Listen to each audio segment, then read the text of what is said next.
we got really significant evidence, blockbuster accusations, that Joe Biden and Hunter Biden were paid millions of dollars by a Ukrainian company, BRIBES, to force out a prosecutor and to do the bidding of a foreign company in Ukraine. Millions of dollars in bribes, while Joe Biden was the vice president of the United States. And Joe Biden himself even bragged in 2018 that he withheld $1 billion in loan guarantees to Ukraine until they fired a prosecutor that he didn't like that was involved in investigations involving Ukraine's Burisma company. It's a big story. It's a blockbuster story.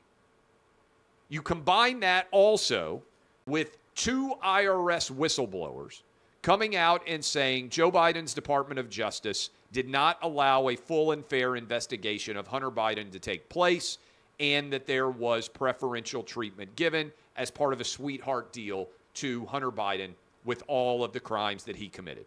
We also got an FBI agent testifying under oath. The IRS whistleblowers were under oath as well.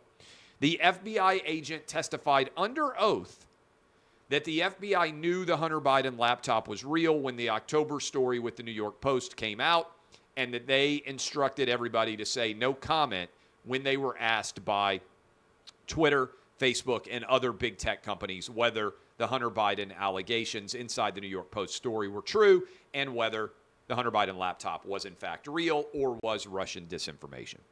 Also, again, millions of dollars in payments for Burisma. I want you to think about how all that shook out. All of those are blockbuster revelations. In my opinion, all of those are bigger stories than Watergate. To me, much bigger stories than whether or not Bill Clinton got a blowjob from an intern. The Washington Post isn't covering, by and large, any of what I just laid out about Joe Biden. Neither is the New York Times, CNN, MSNBC. They're all ignoring all of these blockbuster revelations surrounding Joe Biden. Think about what's happened in the media. This is a big part of it. There's a big discussion on this in this book. But my thesis, how does that happen?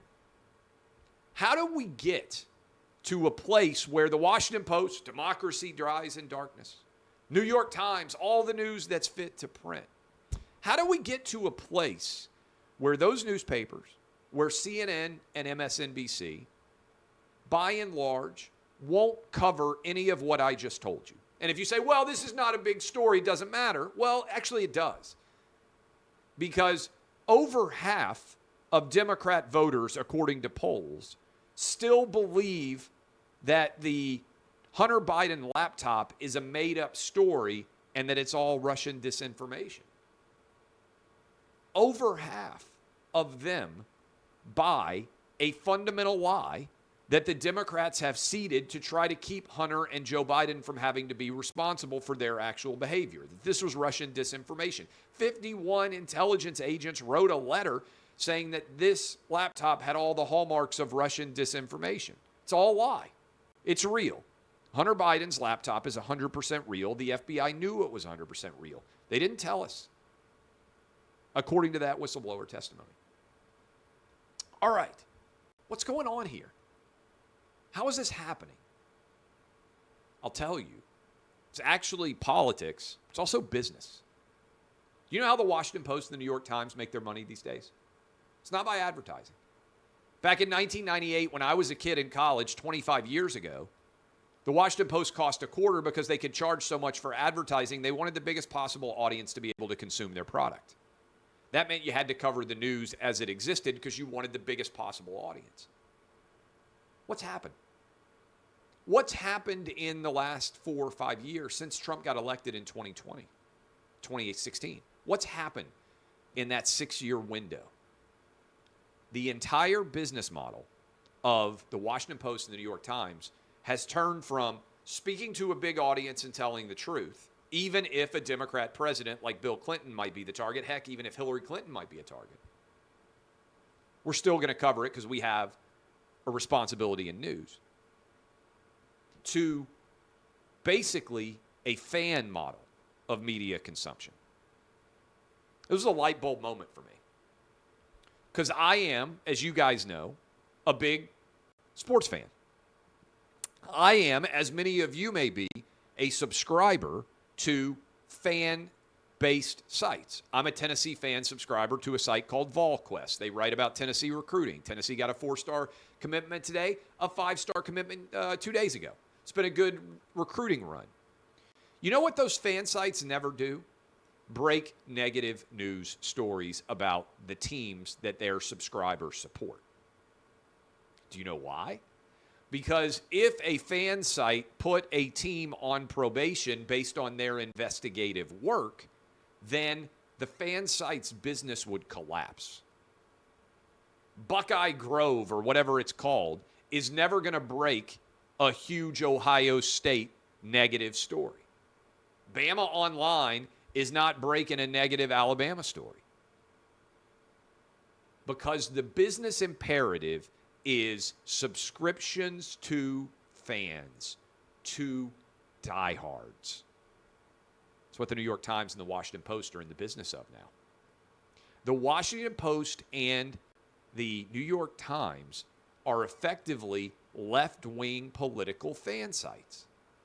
If they cover the Democrat Party too aggressively, they lose their subscribers. And if their subscribers leave, then their business collapses.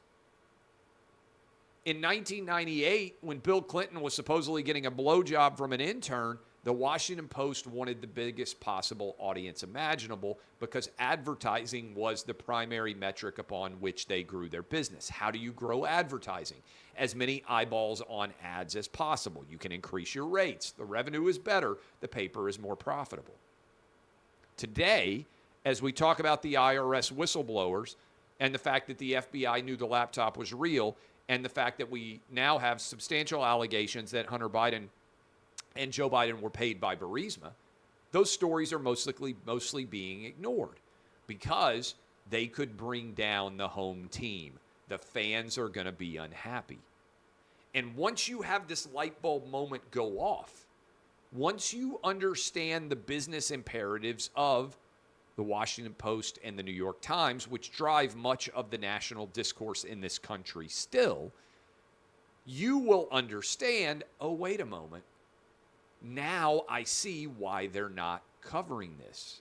Because they're afraid. They look at the data and the analytics every day. When they write Trump is Hitler, subscriptions go up.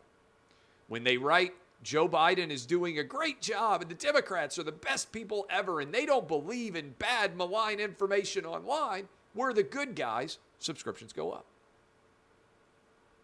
They can't tell the truth anymore because if they do, their business collapses. The subscription model at the New York Times and the Washington Post has turned those two institutions into left-wing fan sites. It's no different than being a subscriber to a Tennessee site or a USC site or a Florida Gator or a Syracuse, whatever the fan site is, Michigan, Ohio State.